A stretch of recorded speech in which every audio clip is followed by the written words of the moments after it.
Welcome to the Hawkeye Sidekick podcast. And you're very welcome back to the Hawkeye Sidekick Rugby Union podcast with your host, Mark Kennedy, joined again this week by Liam O'Brien. Liam, how are things? Great, Mark. Yeah, it was another smashing weekend of Six Nations action. Absolutely. We'll run the rule over round 3 of the Guinness Six Nations tournament. I suppose, Liam, we'll start first with the Six Nations. We'll look at the Italian-Irish match in Rome. What were your impressions of this fixture? Very enjoyable, actually, two teams that I suppose really came to play.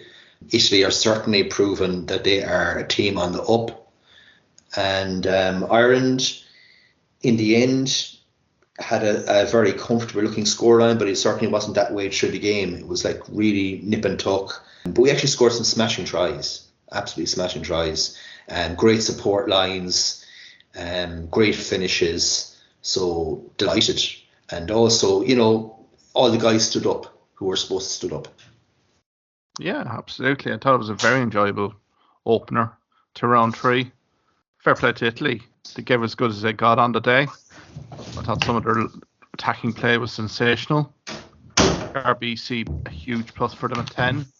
Capuzzo as well at 15, really orchestrating well. And Luke Farney as well, really being prominent. But I suppose, Liam, it kind of kicked off straight away, didn't it? With Ireland attacking immediately. James Lowe nearly getting in the corner. And that kind of really set the tone for this game, didn't it? I mean, there was an awful lot of line breaks for both teams. And then Lowe's try obviously being disallowed. But then straight away, another significant line break. James Ryan crossing.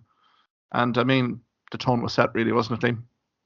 Yeah, I suppose the first thing we can say is in terms of just going through all the different minutes, Lowe really should have scored there, But yeah, I mean, it certainly set the tone. And then, like, just literally afterwards, Aki, I think, had a fine attacking game. There's absolutely no disputing that, what he brings. And the link play, the link play from Aki and into Lowe, and then back inside to Ryan, and that was the opening try. Like, very, very well worked, actually. Great start. Obviously, Ross Byrne in for Johnny Sexton missed a difficult conversion. And you thought, okay, Ireland going to consolidate here, but fair play to Italy. I mean, the lead up to Stephen Varney's try on 7 minutes. There's some nice interchange passing, particularly in midfield, spreading Ireland defensively to breaking point. Thought it was just a very well worked score from Italy here, Liam. As I said, they came on with Cannoni, who the powerful number 8, who was incredible all even. He had a massive carry pretty much up to the line, But Farney was still, he still was lively to it and just popped over. And suddenly they got the conversion and they were 5-7 up. So excellent. Yeah, no, it was an excellent response from the hosts, and Ireland needing to respond again. Didn't have to wait long here, Liam, did we? 6 minutes, Hugo Keenan going in here. Some great work here from Buddy Hawkeye as well on the lead up to this try. Yeah, but again, what I liked is actually Ross Byrne. Ross Byrne made that. He's pass into Hansen away, Aki, and then Keenan somehow stepped in and twirled around and found himself out of the clutches of the Italians to get our second try. And yeah, that was actually excellent, another excellent work try, really. Italy a little bit on their heels now at this stage. Maybe the first up defensive tackles being exposed a little bit here, given those first 2 tries for Ireland. But it got better for Ireland 7 minutes later. Bundy Akai playing at 13, crossing here, and more great work here. Intricate passing, creating the overlaps. Just a marvellous try here from Ireland to secure their 3rd try of the afternoon. Yeah, when you're really at it when you have your flankers pretty much offloading and your centres and wingers basically finishing, then you're in a good way. Interestingly, that was also the 3rd, well, almost the 4th try, you could say, down on the left-hand side. So Italy were in all sorts of trouble down that particular corner, actually. Super touchdown from Bundy Akai here, holding off a few Italian tackles to get over here. So again, all being pretty prominent, to be perfectly fair. Garbisi had kind of put a penalty over just before Bundy Akai's try. So that was a good response from Ireland. 35th minute, bonus point secured here, Liam. Matt Hansen on the end of another free-flowing move. So to be fair, McCluskey, absolutely smashing pass. And yeah, Hansen is continuing his impressive scoring rate. That was the bonus point pretty much at that stage. And all looked well. All looked quite easy going into half-time. Kind of did. Ireland completely on the up. Again, more attacking platform. Now, I have to credit Pierre Bruno just for the anticipation on the game read here. I mean, the pass here between Ross Byrne and Bundy Akai doesn't go to hand, obviously, but it's very much telegraphed. And I have to say credit to the player here, Pierre Bruno, for having the ingenuity to basically identify it and execute and intercept it. And what a tonic for Italy going in at half-time. Unopposed, straight under the posts, Garbisi with the conversion. And suddenly it's a one-score game again. To be fair to Bruno, he had some run. Like, I've seen intercept tries, but he had a long run ahead of him. So it was an excellent finish. But yeah, I mean, there you were, half-time, absolutely nothing in it. And we knew Italy would come out in the second half, and it was kind of going to be squeaky bum time, really, wasn't it?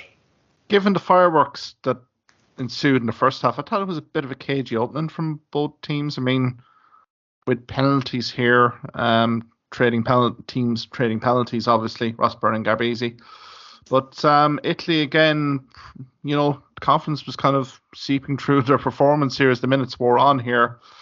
They were creating some nice line breaks, Capuzzo being very pivotal here. And I suppose, as you say yourself, Liam, squeaky bum time. I suppose, can we talk about the Breck's decision to kick in behind? I thought that was a pivotal moment in the game. Very much kind of just keep the ball in hand here. I think Ireland would have been completely stretched and a try probably to be conceded. But I mean, that's a poor decision from Breck's to 13 for Italy with a try very much glaring. Oh yeah, very, very much. I mean, like, you'd have to say that was the key turning point in the game. You know, I think at that stage Italy would have scored and probably would have had the momentum and the crowd to go ahead and to finish off the game at that stage. There's no doubt about it. The Aki try disallowed again in the corner as well. We had our chances. We're still creating. I think for me, also crucial in the game was probably Ryan Baird's penalty win. That was absolutely crucial. At a time where there was literally 4 points in it. Just to get that kind of 7 points ahead, if the worst came to the worst, you know, they'd be kind of level, you know, going to the final quarter. Ryan Baird, massive impact straight away. Yeah, and I think that goes for everyone else on the bench that came on. This was a game very much in the balance, so you have to credit the players that came on for Ireland. They certainly did a quality job here to maintain standards, and some would argue probably elevate the performance. It was required. I mean, from, let's say, Conor Murray, Ryan Baird, Tom O'Toole having come on fairly early for Finlay Bealham, I didn't think put a foot wrong as well here, Liam, a tight head. So I think from a squad perspective, another very competitive test match, and the squad seeing to good effect. Yeah, absolutely. I mean, look, it goes without saying that Tom O'Toole was excellent when he came on, Baird, and certainly Murray. And I suppose, look, Murray's absolutely, I don't know how he kind of squeezed through the two Italian defenders and pops it to Hansen to finish the game. And it was a real moment of genius, I'd have to say, from Murray to really break the Italians at that stage. Yeah, it just broke the Italians' hearts, really, didn't it? But I mean, he showed his experience, his composure again. I think that was required. Take nothing away from Greg Casey. I thought it was a very solid performance at 9 along with Ross Byrne at 10, but it needed that experience. It needed that closer to come in, settle things down. And again, the kicking game for Murray was on point. But I mean, the Mac Hansen try here, I mean, he identifies the gap. And then his identification of Mac Hansen coming on the shoulder, I thought it was just a superb score. And again, for all of Italy's efforts here, again, it's that bit of quality, that bit of nous, particularly in the 22, I thought was quite pivotal. And then Hansen goes over for his second try, Ireland's fifth, and Probably gave it a bit of a misleading scoreline here, Liam, really 34-20 at the final whistle. But I suppose if you're from the Italian camp here, you have to be immensely proud in terms of the performance. I suppose they hate this back-slapping commentary that I'm giving here. But to be fair, Canone here at 8, Garbisi, Capuzzo, Ireland defensively here were put to this pin of their collar here. And I mean, this is really showing an awful lot of evolution here from Kieran Crowley, his coaching staff, but particularly his players. Top pack-wise, as you've alluded to at the start of this podcast here, Liam, were very competitive throughout. I thought the breakout exchange is much more improved than it was against England. So I think overall, Kieran Crowley has an awful lot to work on and be positive about heading into that Welsh game in a week's time. Yeah, we won't give them any false platitudes. We actually truly believe that they are a side seriously on the up, and in the next 2 years they'll be winning games in the Six Nations. There be no doubt about that against anyone. And onwards and upwards for the Italians against the beleaguered Welsh. Exactly. There's some outstanding, of course, Pierre Bruno, 15 carries, 155 meters. Obviously Capuzzo with 9 carries, 30 meters, but it was just his electric pace, his creativity. Padovani, I think we have very much a nucleus here of a quality back three. Menicello as well, very much prominent here. And again, you're kind of looking down through everything. I think Canone has been an outrageously good find here at 8. You compare that now to the likes of Rusa here as well, Lamaro. There is an awful lot of good stuff going on here from an Italian perspective. But I suppose if we go to the Ireland perspective here, I think this was a good game. It was a good game for Andy Farrell to really see some of these players up close and personal, particularly players that mightn't be seen as regulars here. And to be fair to Ireland, they had moments here where they had to respond. And I think they certainly did that across the pitch here. Probably starting, in terms of our front five, but also our three quarters as well, which, it was an unfamiliar combination here, Stuart McCluskey and Bundy Akai. But creativity-wise, we learned an awful lot about our three quarters here and also our pack in the process. Yeah, look, I mean, there's nothing about it. I mean, our half-backs had excellent games. Certainly Byrne has, once again, if he didn't have to already, he's confirmed that he's the second choice. Casey, excellent service, excellent delivery. He's certainly thereabouts for the bench. And yeah, as I said, offensively, I thought that Aki had an unbelievable game, quite frankly. And then you had Lowe and Hansen are just like try-scoring machines.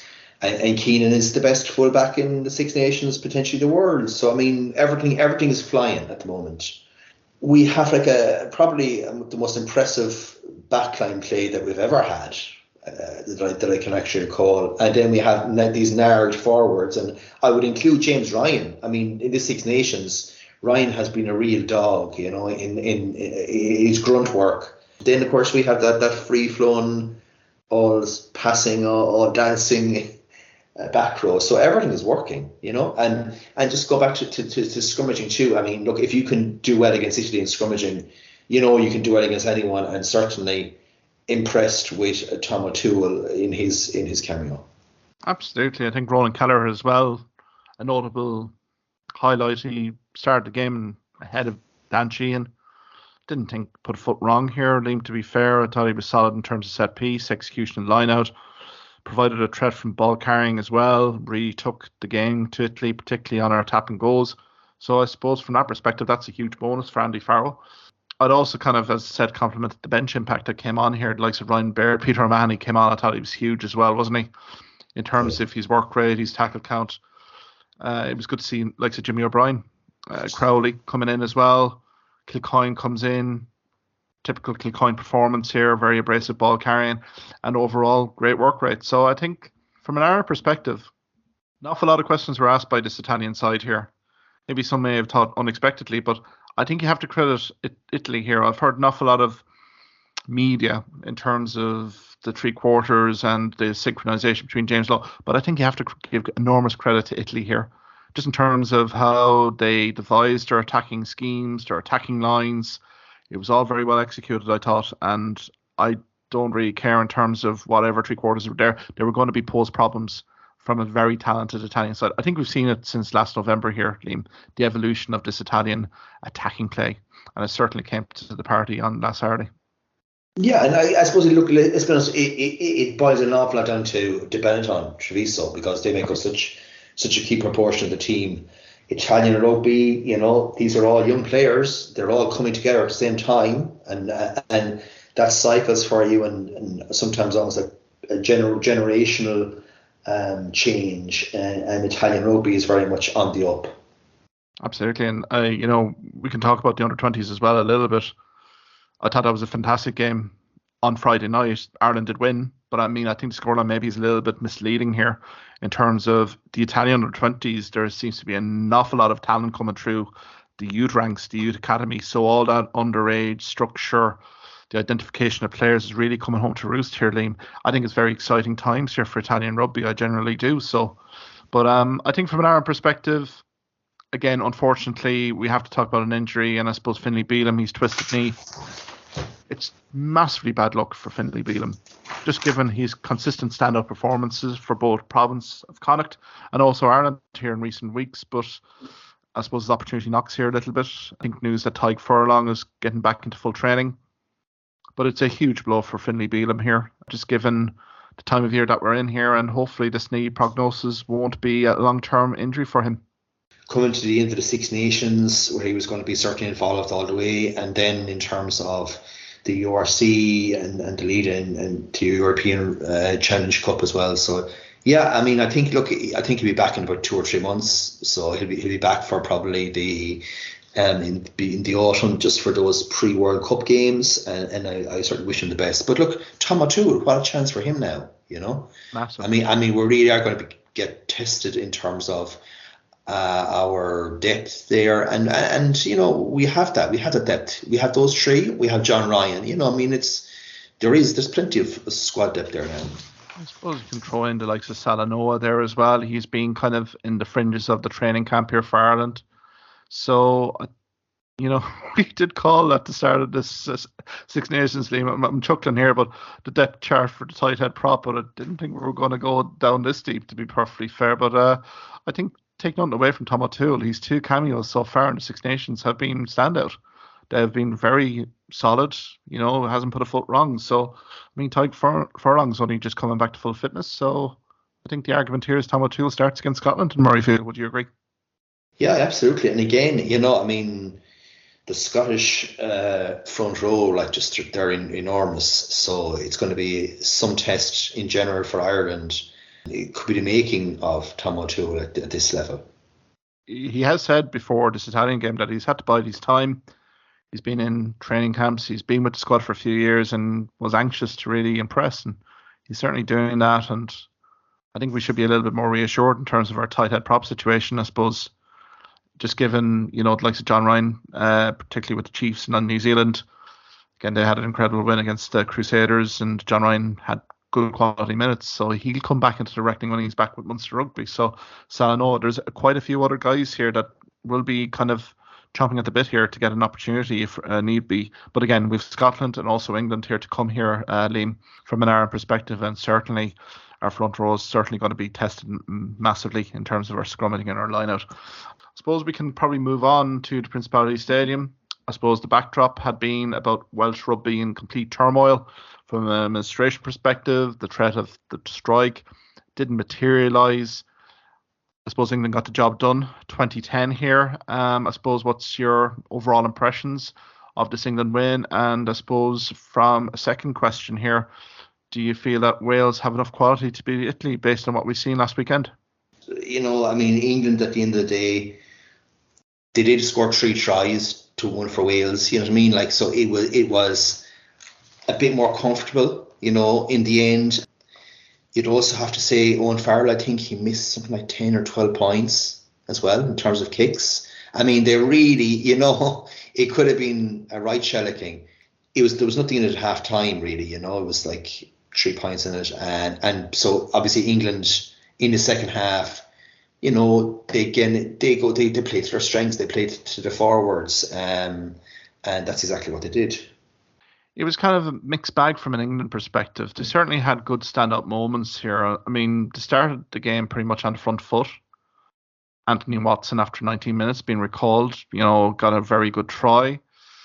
We also had the penalty from Owen Farrell to open the game up here. So there was 10 points on the board within the first quarter. So you thought, yeah, I mean, England have a good platform here. They're taking the oxygen a little bit out of the Welsh crowd. But I suppose you'll probably point here a little bit in terms of that Lewis Rees-Zammit try on 41 minutes. I mean, it was a complete lapse in defensive shape here from England straight after the kickoff. And I suppose that will be a worry, particularly for Kevin Sinfield, the defensive coach, how easy Rees-Zammit could actually get a try from his halfway line. Yeah, it was. I suppose, look, it was a kind of a intercept try there and brought Wales back into the game when they weren't really at it. So for Sinfield overall, I thought England were quite comfortable in terms of the Welsh attack, to be fair, you know what I mean? You might get one point of that in the game, but I thought England actually were quite strong defensively, and Sinfield should be happy with just, I suppose, the clear progression that's happening. Absolutely, because I think from a Welsh perspective here, they get their noses in front, but it didn't take long, did it, for England to reassert dominance here. I thought the pack, again, it's all about the England pack for me. It's a quality unit already, and it just needs a few kind of tweaks in terms of the half-back and also backline here. Again, Kyle Sinclair was very prominent throughout. On 45 minutes, crashes over. Wales are immediately on the back foot.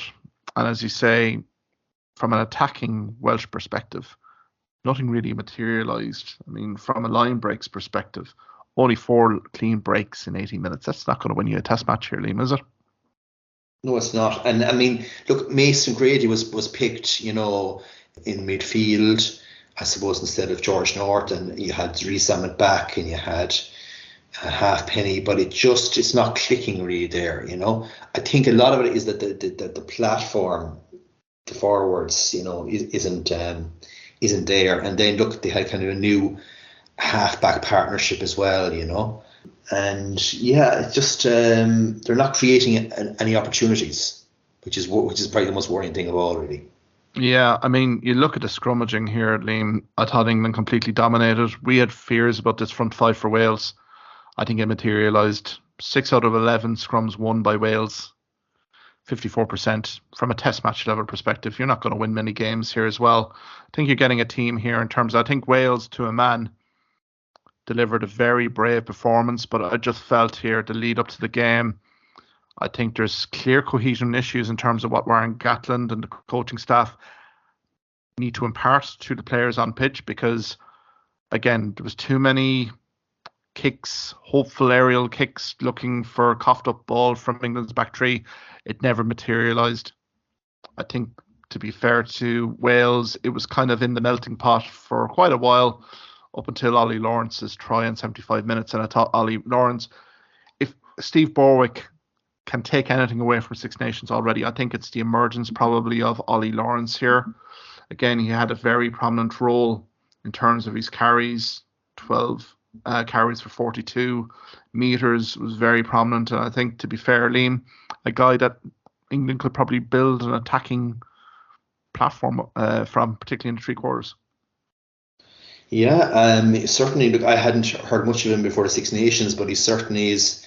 I suppose now at this stage they're leading back and their main attacking threat, scoring his try, but he also was very effective winning penalties as well. In terms of Six Nations, he's been one of their standout backs, I'd have to say.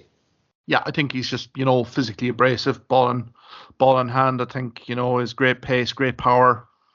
Tackling wise, he hasn't been found wanting either, to be perfectly fair. I mean, 9 tackles again for Lawrence. So, I mean, a guy who's kind of really consolidating his place in the starting lineup. Todd Henry Slade, 13. I think that'll be just a nice little watch between those two guys. I suppose the likes of Malins, Freddie Stewart as well, I thought was quite prominent with ball in hand as well when he got it.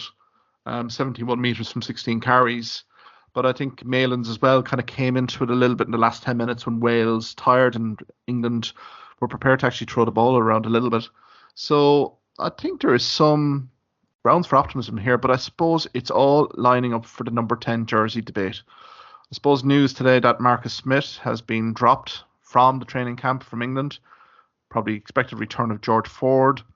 I think it's really showing me, Liam, that Steve Borwick still is very undecided in terms of who his long-term number 10 is going to be here. Yeah, he certainly is. Like that is basically starting 10, first choice 10, 3 games ago at the start of Six Nations is now not even making the squad. Now I think we had actually discussed about the great George Ford come back that he could actually end up eventually being the 10 with maybe Farrell really competing more so for centre and the likes of Slade, and I still think that is an option as well for England. They've now found a good centre partnership, but they still need to get that flow going in terms of number 10. And even like a bit, I could see him making a big bench impact in the remaining 2 games. Yeah, I think that's going to be an intriguing watch just to see where Steve Borwick goes on the 10 jersey front. I suppose Farrell, you could probably argue for a little bit more structured, kind of provided a bit more game management than maybe Marcus Smith, who's very dynamic in his attacking play. I suppose Ford will give you that as well. So I think it'll be intriguing just to see how that goes. I mean, obviously kicking off tee, Owen Farrell had a complete off day. There's no way of skirting around it. It was a poor afternoon for him. And as you said, Liam, this scoreline should have been far greater than the 10-point win. So it'll remain to be seen what happens here. I suppose from Marcus Smith's perspective, he can go back to his club Harlequins.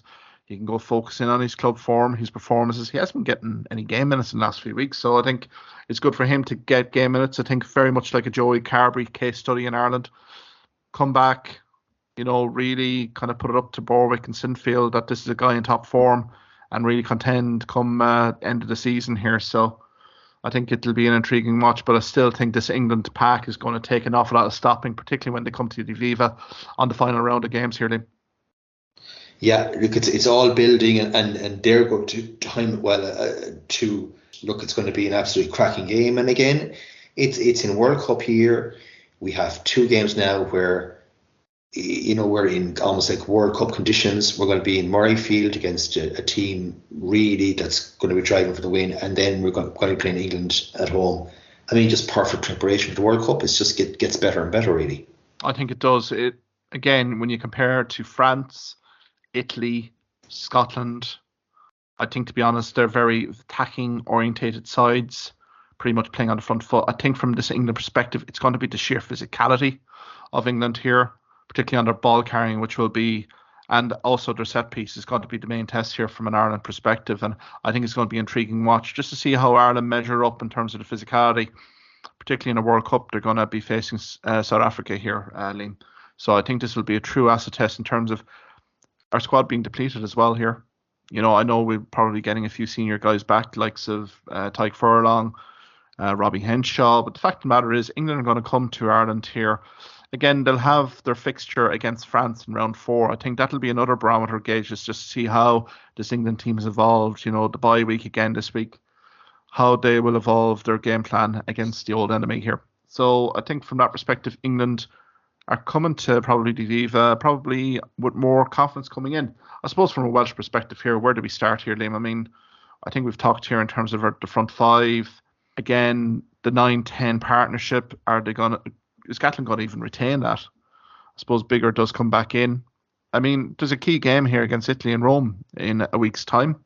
Another loss here, and I mean, confidence will be through the floor, I would think, at this stage for Wales.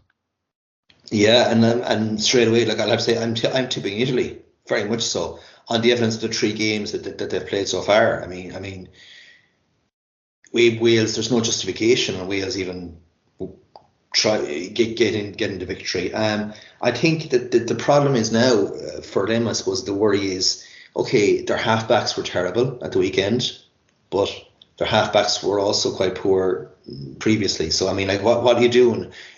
Dropping players who are not in form for other players not in form. It's like, it's just hard to figure out, really. I would say Toby Faletau, I give him honourable mention. I thought he was excellent. That's about it, though. That's about all I can say. So they don't have a huge amount of players, that they can interchange or spring. But again, it's more a case at this stage that he'll have to find Gatland an effective game plan for the limited players that he has. Well, I suppose to do that, he needs a good quality front five to provide a solid platform. He just doesn't have it at the moment.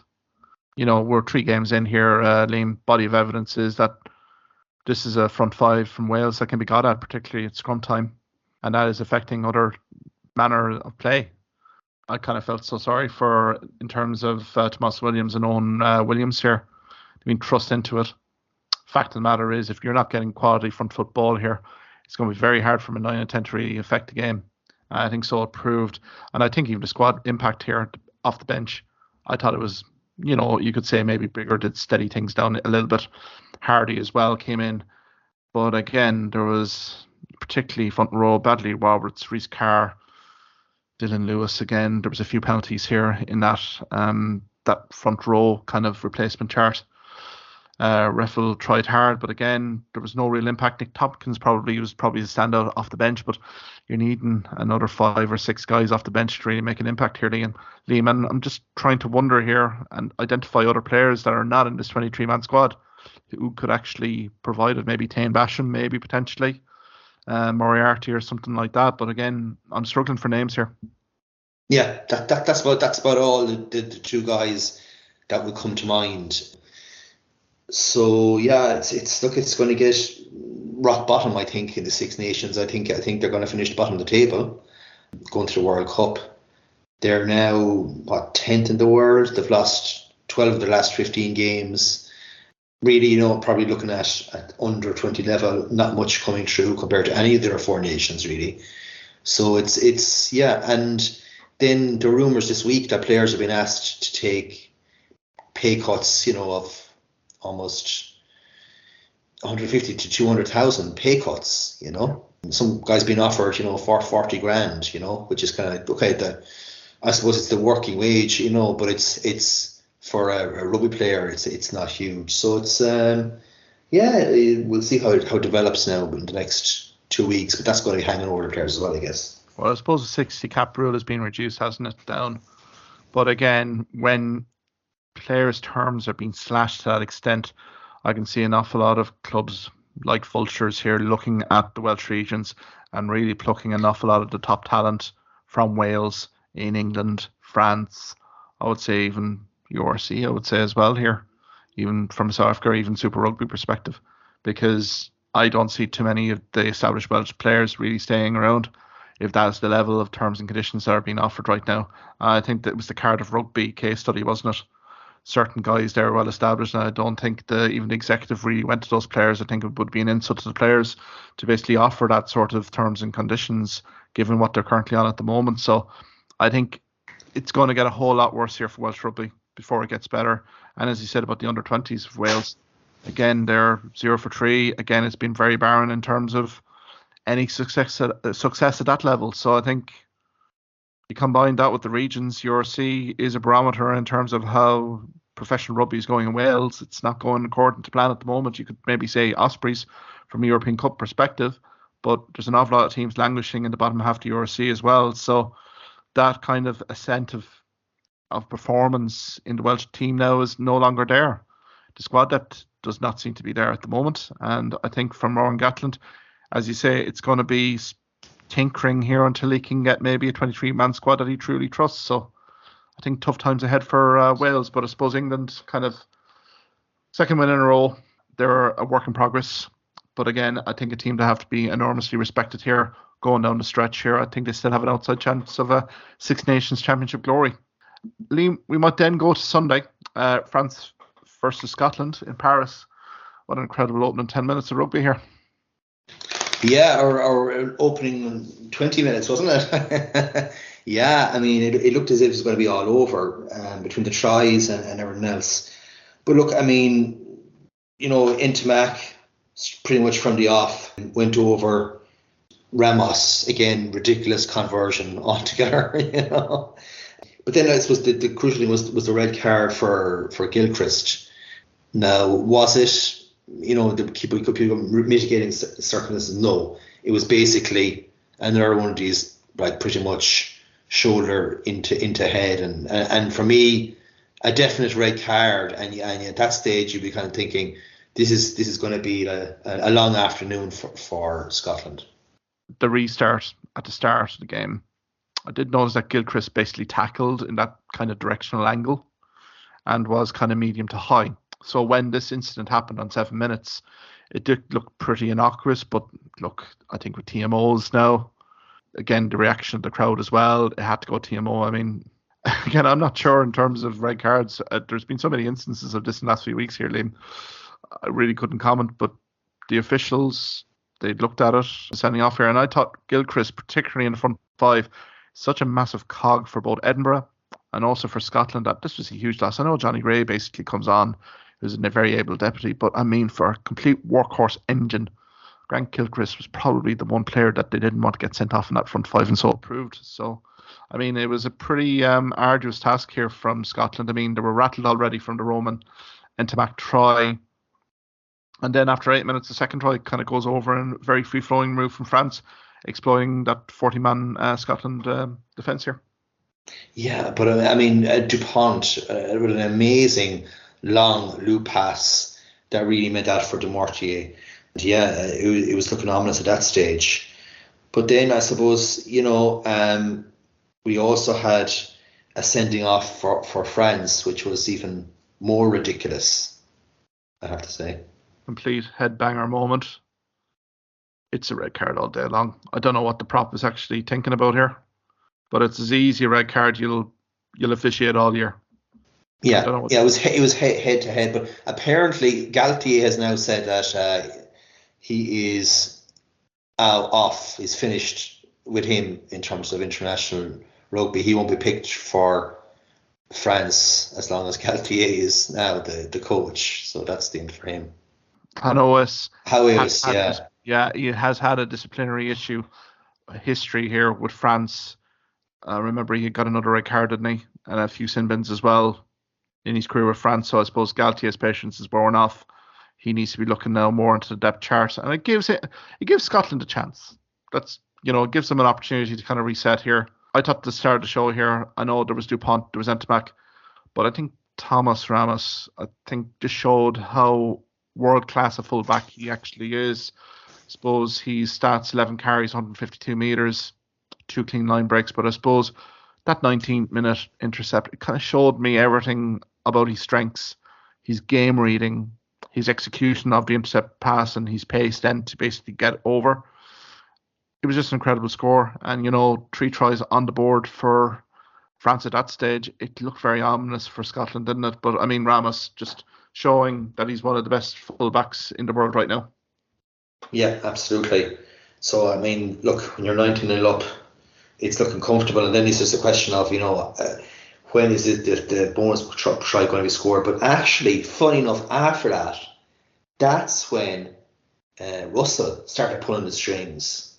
I would say for pretty much the remainder of the game, he was like on fire. He got Jones away to go get a try back, and actually in our excellent conversion. So it was certainly 19-7.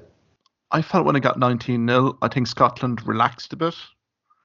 I thought again, like the Welsh game, they started very tentatively. And we'd warned this last week on the podcast that if Scotland were going to start a bit tepid, a bit on the back foot, that they would be punished. I think 19-0 after 20 minutes kind of proves my point.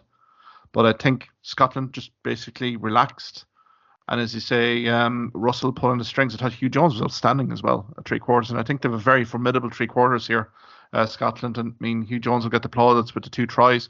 But I think his partnership here, again, was very good. I mean, with Finn Russell, there's line breaks being created here. And perfectly fair for Hugh Jones. I think he went 138 meters during the game.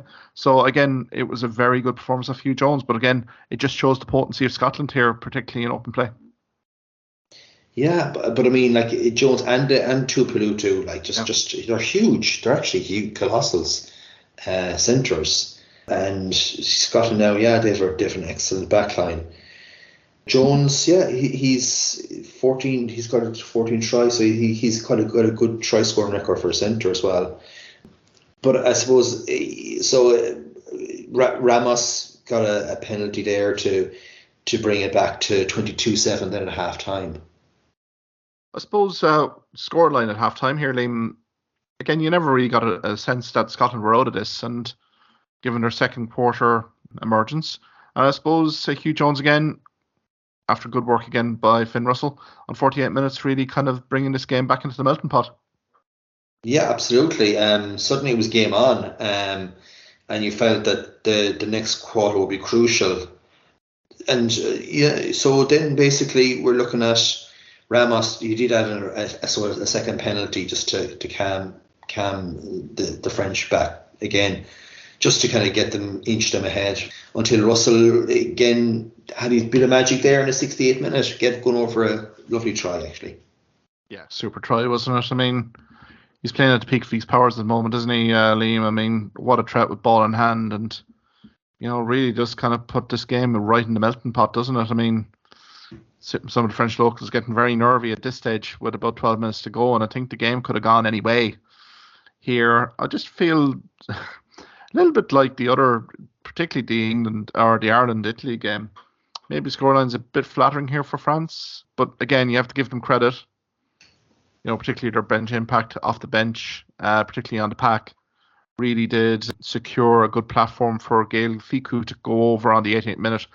So for Scotland, so close yet so far in terms of the 3 tries, but again, not even getting a loser bonus point. I think it'd be a bit of a disappointment for Gregor Townsend and the side, given how well they showed from the second quarter on here. Yeah, and in that last 10 minutes, I mean, there was a number of times where like France would be camped on the line and Scotland would get turnovers, get penalties, but they give the ball right back. I think that was probably a thing for Scotland which was disappointing. They never got themselves upfield in good field position in that last 10 minutes when there was literally nothing in it to actually really go for the win. They just kind of basically let France control the ball in that period. France, with their huge impact, they were always going to have a good chance of getting that try. And as you say, Gael Fickou at the very end got it to put a complete gloss, it has to be said, on the scoreline. There was no way that there was anything like 11 points or more in it. I think it was, to be fair to Scotland, it was a gallant effort. I think they come out of the game with enormous credit. Just how they responded after 19 minutes here. I think other teams would have folded quite badly against France in Paris, French crowd in the mood. But I mean, the fact that they had the French locals so nervy going into that final quarter, real testament, I think, to Scotland and how they've evolved, their resiliency. And they will be a live threat, certainly, for Ireland and Murrayfield in a week's time here, Liam. Yeah, they certainly will. But look, there's nothing really, I know some of the scoreline lies, but there's nothing between, certainly, I would say, even including Italy in this, between, say, 4 of the teams anyway, or 5 of the teams at this stage, which bodes very well for the World Cup for all those sides as well, I mean, we have Scotland in our World Cup group. At the time, it looked like, quite frankly, a very winnable and easy fixture. Nothing like that now, you have 3 real sides in that group now to qualify out of that stage.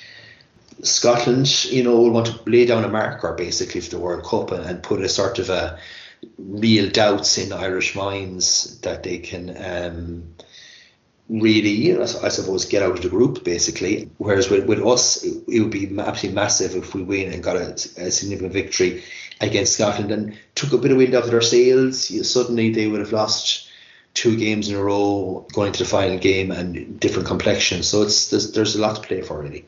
Chance for Scotland to win a triple crown here, at the very least. They can beat Ireland on Sunday week. So there is plenty of motivation for Scotland. They will propose an awful lot of threats, particularly ball in hand. We've talked about Finn Russell, talked about Hugh Jones. We haven't talked about Stuart Hogg here. Klein, Duhan van der Merwe as well. So, I mean, they have potency. Looking down through their 23-man squad here, there's no real weak link here. Whereas before, maybe traditionally, you could maybe have picked holes a little bit in terms of front 5. Certainly none of that now. So I think from an Ireland perspective, they're going to have to bring their A game here, particularly to Murrayfield. I think a few of those defensive mishaps that happen against Italy can't be let happen here because with Finn Russell at the controls here, it could be a long afternoon for Ireland. Yeah, and they've got some serious bench impact now, When you look likes of Johnny Gray and Fraser Brown, Sam Skinner, the ex-Wallaby Jack Dempsey, Ali Price, suddenly they have a really powerful 23-man squad there anyway. They're going to aim for the win, and as you said, they have the Triple Crown at the very least to actually win back. And it'll be a heaving Edinburgh, and it's going to be a tremendous test for Ireland again. Yeah, it's going to be another excellent test for Ireland, particularly going for 3 here.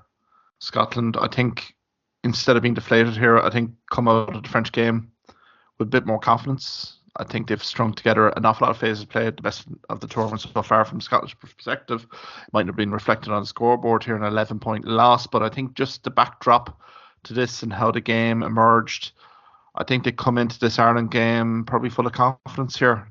Didn't feel that they can mix it against the big boys after seeing what France and Ireland produced a few weeks ago. They certainly mixed against France for long periods here. So, I mean, Ireland beware, I suppose, from a French perspective. Again, probably a workmanlike performance here. They had to soak up an awful lot of pressure, particularly in second and third quarter here. But I suppose the plus here for Fabien Galthié is that final quarter, as you said here, Liam, just in terms of how the game managed. They were playing in the right areas of the park here. And to get the bonus point and to deny Scotland the loser bonus point, I think was quite key here and sets France up very well for an intriguing clash with England and Twickenham. Yeah, the crunch happening next. So again, I mean, some people have said this year now that France, it hasn't quite hit the heights of last season, the Grand Slam season. That would be sort of a concern maybe for French supporters heading into the World Cup. We have England again, improving with every game. So it's going to be a very hard game to call, a very intriguing game. I think it's going to be in our serious physical contest. And again, look, every Six Nations weekend has just thrown up some tremendous contests. Oh, absolutely agree, Liam. And I think this will be one because, I mean, France, how did they approach this? I think the pack battle with England will be absolutely fascinating. We'll have a preview on this next week, but it's just a pack battle here. Like, who's going to get the front foot ball here? Could be a distinct styles here. England being very structured versus France trying to play very much attacking on front football here, really looking to expose England defensively here with multiple line runners. So, but I suppose a pleasing thing for France here as well was probably conditioning of the players. Maybe there was a bit of a critique after the Ireland game that Ireland wore France down, but certainly you can look at some of the statistics here on the tackles made, particularly like Fiku, 15 tackles, Bafana, 10 tackles. Yeah, Ntamak and Dupont combined for 25 tackles combined here, Liam. From a half-back test match partnership, I think it's incredible. Marchand, 16 tackles. Flamand, 15. Willemse, 10. Olivion, 16. And I think, guy that's very underrated with France, Cruz, came in for Geelong, 12 tackles and completely solidified, I thought, the back row when he came in. So I think from a French perspective here, I think it's a confidence-boosting performance.